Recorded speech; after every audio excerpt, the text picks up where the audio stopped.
दिल्ली की एक गर्म रात, 6 दोस्तों की कहानी जिन्होंने एक साथ रहने और मरने का वादा किया था।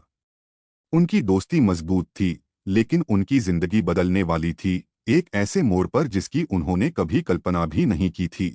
ये 6 दोस्त थे: राकेश, मजबूत लेकिन थोड़ा जिद्दी; स्नेहा, बुद्धिमान लेकिन जल्दबाज; ऋतिक, चालाक लेकिन घबराने वाला; अंजलि, दयालु लेकिन कमजोर दिल; विकास, मजाकिया लेकिन कभी कभी बेवकूफ; और मीनाक्षी, शांत लेकिन गुप्त रूप से बहादुर।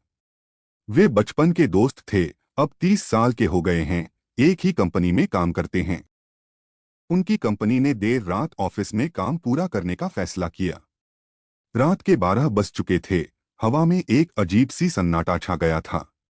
अचानक बिजली चली गई और ऑफिस अंधेरे में डूब गया। चीखें सुनाई दी, चीजें गिरने की आवाजें आईं, कुछ अदृश्य उन्हें घेर रहा था। राकेश ने अपनी मजबूती दिखाने की कोशिश की, लेकिन अदृश्य ताकत ने उसे पीछे धकेल दिया। स्नेहा ने तुरंत टॉर्च जलाकर रास्ता खोजने की कोशिश की, लेकिन बैटरी खत्म हो गई।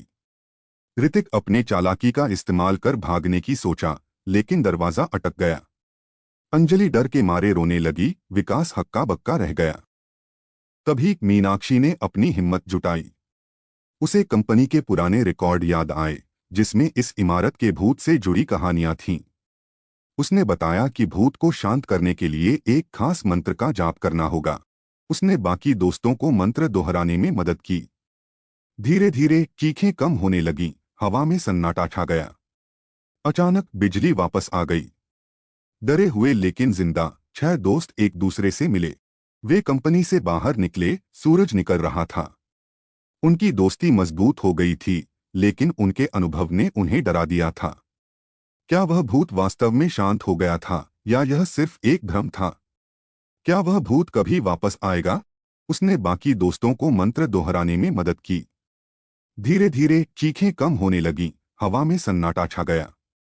कुछ पल बाद अचानक बिजली वापस आ गई।